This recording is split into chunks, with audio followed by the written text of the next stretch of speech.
Olá, eu sou a Thaís e esse é o Filmeninas, um canal de filmes e séries com uma perspectiva feminina. E hoje eu vou trazer para vocês a crítica de Desalma, nova série nacional do Globoplay de terror sobrenatural que tem dado muito o que falar. E nessa série, que vai se passar em Santa Catarina, na cidade fictícia de Brígida, nós vamos acompanhar a Giovanna, uma viúva que se muda para essa cidade com as duas filhas após uma tragédia familiar. Essa cidade é onde o marido passou até a sua adolescência e tem uma casa. E elas vão lá e começam a entrar em contato com o passado misterioso do Roman. E conforme elas vão se instalando, a gente também vai conhecendo as outras famílias que habitam ali essa cidade misteriosa. A gente tem a Ignis e o Boris com o filhinho pequeno Anatoly, a gente tem o Ivan com os dois filhos gêmeos e a gente tem inclusive uma bruxa. Tem um abatedouro de porcos, enfim, um cenário perfeito, uma história de terror. Principalmente porque a Giovanna acontece de se mudar para essa cidade na época que, após 30 anos, eles resolvem retomar o festival pagão de Ivana Kupala. Há 30 anos, durante esse festival, aconteceu uma tragédia e a cidade nunca mais comemorou. Até esse ano, até a data que a Giovanna se muda para a cidade e coisas muito misteriosas e sobrenaturais começam a acontecer. Uma das coisas que eu mais gostei em Desalma foi justamente essa mitologia e folclore ucraniano que a série traz. Eu não sabia disso, mas aqui no Brasil a gente tem uma das maiores colônias de ucranianos do mundo. Eles se mudaram para cá, refugiados da União Soviética ou das guerras que antecederam, e se instalaram ali no sul do país. São comunidades que vivem um pouco isoladas e se sentem um pouco deslocadas, já que as crenças, a gente vai perceber durante a série, são bem diferentes. Então, apesar de ter uma vibe muito europeia e um pouco distante da nossa realidade brasileira, ela é uma série que vai tratar de brasileiros que vivem isolados e que a gente não tinha tanto conhecimento lá no sul do país. E esse isolamento vai ser refletido na história e naqueles habitantes que vivem muito numa bolha deles, assim. Então a gente percebe pelos nomes, que são nomes de origem ucraniana, que a gente tem um pouco de dificuldade de guardar e pronunciar. A gente percebe pelos personagens, que às vezes trocam ali dialetos e expressões em ucraniano. E a gente percebe principalmente pelas roupas, pelos costumes e pela bruxa, que aí é onde entra toda a parte sobrenatural do folclore ucraniano, que é uma das coisas que eu mais gostei.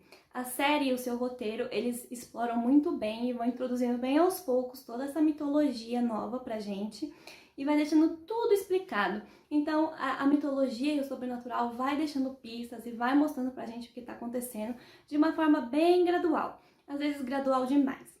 E aí é onde eu acho que o roteiro peca um pouquinho.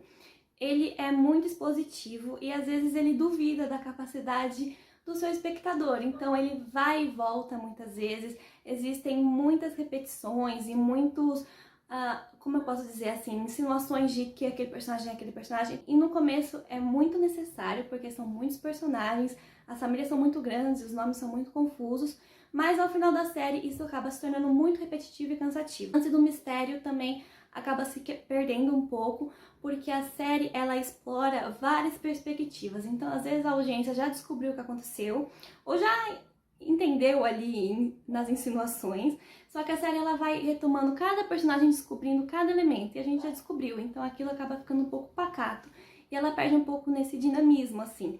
Ela também tenta segurar muito o suspense, assim, ela tenta criar um suspense, então ela segura a gente.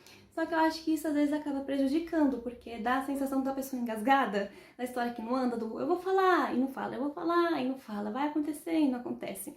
Então os 10 episódios de quase uma hora poderiam muito bem ter sido enxugados ali para uns 8 episódios. Eu acho que a série ficaria mais dinâmica, mais fluida e mais interessante.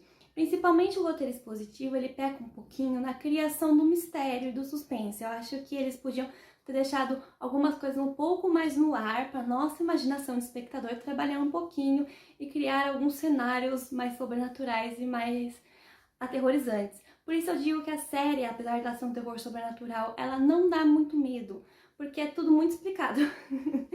E não tem nada explícito, então se você tem medo de ver, assim, o medo das coisas muito gráficas, muito visuais, pode ficar sossegadíssimo. Não tem nada visual, não tem nada gráfico, nada que vai te assustar, não aparece nenhuma figura maluca, mitológica. Então o medo, ele beira, assim, ele fica muito no suspense e nas teorias que a gente vai criando e que vão sendo introduzidas pra gente. Então eu acho que ali é onde o roteiro podia ter deixado um pouco mais, confiado um pouco mais no espectador, deixado um pouco mais na nossa mão. Tirando isso, o trabalho de pesquisa que eles fizeram para a série foi fenomenal. A pesquisa, né, do folclore ucraniano, que é muito interessante, ela durou quase 15 semanas, então é tipo uma imersão real, assim, no que aconteceu. E a gente percebe muito isso também nos detalhes das roupas, das comidas, dos costumes, dos dialetos, tudo ali. Tudo é muito detalhado, é muito minucioso, é muito caprichado. A direção de arte é impecável nesse aspecto, assim como a fotografia, que ela é bem desaturada, bem com esse clima bem sombrio, que lembra muito uma série sombria que a gente acompanhou ultimamente, assim, fervorosamente, que foi Dark. A série Desalma tem sido muito comparada com Dark da Netflix, mas eu acho que essa é uma comparação que fica muito no âmbito estético. Esteticamente elas são muito parecidas, por se tratar de uma cidade pequenininha, com aquela arquitetura europeia, né, uma coisa meio chuvosa. A gente tem as florestas, né, muito de clima temperado, as florestas são muito semelhantes, os planos das florestas são muito semelhantes. A gente tem algumas referências mais óbvias, como a capa de chuva amarela e tal, mas elas ficam aí. O que não é uma referência é literalmente um retrabalho, foi a trilha sonora. A trilha sonora de Zalma é incrível e lembra muito a de Dark, porque era o mesmo cara que fez. O cara da trilha sonora de Dark, ele foi contratado para fazer Desalma, então as trilhas sonoras são muito parecidas. Aí quando a gente fecha os olhinhos e emerge assim na série, a gente se sente naquela floresta esquisita, que alguma coisa, alguém vai sumir, alguma coisa vai acontecer. E é justamente por ser a mesma pessoa. A série Desalma foi criada e roteirizada por uma mulher, então a gente tem aqui um bônus incrível. A Ana Paula Maia, ela é uma romancista brasileira, ela já escreveu 7 livros, ganhou o Prêmio São Paulo de Literatura, tem seus livros traduzidos para várias línguas e aqui ela é a roteirista de Desalma e ela fez um trabalho assim irretocável, na minha opinião, que ela ousou muito, ousou demais e entregou uma série de uma qualidade que a gente, meio preconceituoso com as nossas próprias produções, não esperaria, porque tecnicamente essa série, ela assim não deixa nada a desejar para séries lá de fora. Às vezes é muito melhor que muita série gringa que a gente fica assistindo por aqui. Então, nesse aspecto, ela tá muito de parabéns. E aos fãs de terror, assim como eu acho que a Ana Paula Maia a gente percebe várias referências divertidas do texto que não dá pra deixar passar. A gente tem uma cena muito icônica, que é uma clara referência ao Iluminado. A gente tem muito de Midsommar nessa história, como a gente pode ver pela minha coroinha de flores. Ivana Kupala é um festival que usa coroinha de flores, assim como Midsommar. E Ivana Kupala é um festival eslavo, que também é da onde tirou a mitologia de Midsommar. Então eles acabam sendo ali um pouco paralelos, um pouco da mesma origem. As referências do terror também vão pro filme da Bruxa, a gente tem Twin Peaks, então para quem gosta desse gênero terror sobrenatural, assim, essas histórias em florestas sombrias, com coisas rondando ali que não são seres humanos, vai gostar muito. Eu acho que não tem nem por que esperar mais para assistir Desalma. Aí a gente voltando agora lá na mitologia do festival de Ivana Kupala, ele é um festival que celebra a fertilidade, essas coisas das mulheres serem férteis, pedirem fertilidade, necessidade de reproduzir tudo, que é uma coisa que está muito conectada com o Midsommar, que também lá quando a mocinha entra naquele festival, naquele ritual maluco, é uma coisa muito de fertilidade, de plantação e tal. E aqui ele tá muito mais relacionado com o tema de maternidade, porque essa série o que faz andar toda essa história é todos os conflitos da maternidade. Então a gente tem mães sofrendo em dúvida, em questionamento por diversas coisas que aconteceram com os seus filhos, que são cenários diferentes, mas que levam a história a andar. E nessa história a gente tem muita presença da mulher, muito marcante, porque são elas que resolvem as coisas. Os homens são meio bananas, ficam lá presos num ceticismo de ai, será? Enquanto as mulheres elas vão procurar a bruxa, falam, tá acontecendo isso, tá tudo muito esquisito, socorro. E se, e elas vão fuçando e vão descobrindo. Então toda a história ela é movida pelas mulheres e principalmente pelas mulheres que estão ali sofrendo alguma coisa com a sua maternidade, com o seu filho. Então os filhos motivam as mulheres a fazer alguma coisa.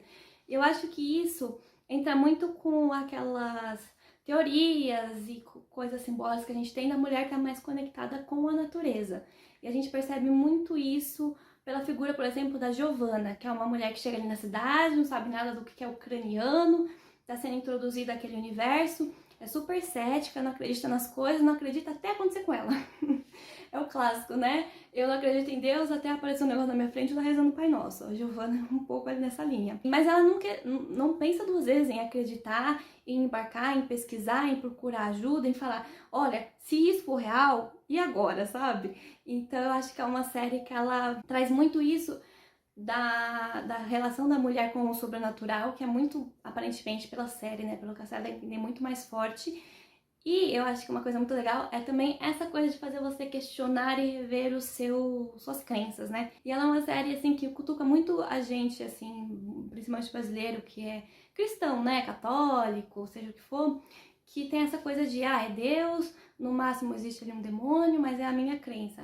E aquela crença que é diferente, é pagã, e não sei, não acredito, se não acredito não acontece. Não é assim, né? Você acreditando ou não acreditando, o rolê tá todo acontecendo. O negócio sobrenatural tá rolando, independente se você tá acreditando ou não. Então é melhor você abraçar o negócio do que deixar acontecer com você e quando você vê já ser tarde demais, né? E eu acho que ela é uma série que brinca muito com isso e que nos provoca nesse sentido de existe muita coisa fora do que a gente acha ali, né, da missa e tal. E eu acho muito rico isso. E a coisa que eu mais gostei nessa série toda, além de tudo isso, é a representação da bruxa. Uma coisa que eu não sabia também descobrir com Desalma é que a bruxa é uma figura originária do folclore ucraniano, essa coisa de a feiticeira que vive isolada na cabana e tal. E a gente tem essa figura na Cássia Kiss, uma atuação impecável que rouba todas as cenas, que a gente não consegue tirar o olho dela. A Cássia Kiss vive uma bruxa perfeita, ela nasceu pra isso. Ela é sim uma feiticeira que lá joga seus tarô, faz os seus chazinhos mágicos e tudo, essas coisas que a gente acha mais inofensiva, mas ela também se mexe com umas coisas cabulosas de transmigração de alma, de fogueira e ritual na floresta, de usar máscara, de bruxaria pesada, assim. E ela faz as duas coisas e é muito engraçado como as coisas que ela faz não é necessariamente nem bom nem ruim. Ela faz as coisas que as pessoas pedem, as coisas que é bom pra ela ali na vidinha dela, mas ela se tornou uma figura amarga, fechada, isolada, por causa de tudo que aconteceu na vida dela, né? Tudo que as pessoas fizeram e provocaram nela. Então a gente tem essa figura que a bruxa é uma adoradora de Satã, uma pessoa ruim, só que ela não é uma pessoa ruim, é uma pessoa que revida muitas vezes o mal que foi feito para ela, uma pessoa amarga que vive isolada e que vive sendo desdenhada. Na série eu achei muito curioso, quando eu parei assim para pensar um pouquinho, que as pessoas que mais desdenham da bruxa, que mais ficam, será? Ela é uma bruxa, são os homens. Porque as mulheres ficam, a bruxa, mas elas não têm uma curiosidade. E no final do dia, são as mulheres que vão lá bater e falar, joga umas cartas pra mim, faz um negócio de proteção pra mim. Então eu acho que de novo, as mulheres são muito mais conectadas com esses negócios sobrenaturais e ritualísticos do que os homens. Os homens são quem olham torto pra ela, quem nunca falam com ela. As mulheres, no momento de desespero, no momento de, meu Deus, está acontecendo isso, eu vou até da bruxa. Porque, isso aqui não é coisa normal, eu tenho que procurar uma solução no normal para lidar com isso. E eu achei isso muito, muito incrível. E toda a representação da bruxa, de como é justificado. Que ela não é só uma pessoa ali, adoradora de Satã. Na verdade, nem tem Satã nessa história. Ela é uma pessoa que tem os seus poderes, que tem as suas crenças, mas que revida o mal que lhe foi feito. E aqui nessa história, uma coisa muito engraçada é que o mal sempre é feito com uma figura masculina. Então, eu acho que isso bate muito também na tecla de que as mulheres se tornam essa figura amarga, isolada, que os homens projetam como uma bruxa, né? Uma figura lá solitária, amargurada, má, frígida, mas na verdade é o resultado de muitas coisas que eles fizeram com as mulheres e que levaram ela a se tornar essa pessoa. Eu acho que a figura da bruxa retrata muito bem isso. Os paralelos de pessoas que não são bruxas, mas que acabam caindo nessa mesma cilada, assim. A gente tem a Ignis, que por conta de uma doença mental dela, assim, né, que ela tem depressão, ela é desacreditada o tempo todo. Então eu acho que a série, ela vai mostrando, assim, essas nuances, mas ela vai evidenciando tudo isso que está ali acontecendo, de uma forma muito direta e sem muitos rodeios e sem muito não me toque, o que eu gostei muito. Eu, como uma fã de bruxas, adoro uma bruxaria, eu tava muito feliz, eu fiquei muito contente com a representação da Raya, né, da Cássia Kiss. Eu acho que foi o maior trunfo da série, de longe, assim. E as cenas que ela protagoniza são impecáveis. Então, se você também gosta de uma bruxa, Desalma tá aí na sua listinha, precisa ser visto. E Agora a questão do se dar medo, não. Você não vai sonhar com isso de noite, não vai ficar ali rondando seus pensamentos nem nada. Eu acho que é uma série bem tranquila. Só que tem um detalhe que eu não falei ainda, que é a criança amaldiçoada. Não é o livro do Harry Potter horroroso, é realmente uma criança amaldiçoada. Como todo clichê de terror, tem que ter uma criança ali meio possuída, e nesse não poderia ser diferente. A gente tem o Anatoly, o filho da Cláudia Abreu, uma criança muito da esquisita, que vai deixar a gente meio agoniado, vai deixar a gente um pouco sem ar, assim. Então, se você tem medo de criança, vai dar medo. Mas se você tá suave com isso, não tem nada. A atuação dessa criança, quando ela tá esquisita, gente, meu Deus. Onde acharam esse menininho, não sei, mas ele é perfeito, perfeito. E, enfim, eu achei, assim, a série uma produção muito boa e que deu muita bagagem, assim, pra gente refletir e tal. Ela teve os seus pecadinhos ali, né, no roteiro, nos núcleos um pouco desnecessários, um bromationzinho assim, mas também, quem não? Então é isso, eu espero que vocês assistam Desalma, me contem se vocês gostaram. Eu acho que é uma das séries que eu mais gostei esse ano, assim, juro. Muito boa, muito bem feita, muito bem produzida, ela é visualmente lindíssima. E eu acho que você não vai perder nada em assistir essa série nacional, valorize um trabalho nacional de uma mulher ainda por cima. Então, assim, palminhas para Desalma. Se vocês forem assistir ou já tiverem assistido, comentem aqui embaixo pra gente conversar. A gente se vê no próximo vídeo. Tchauzinho!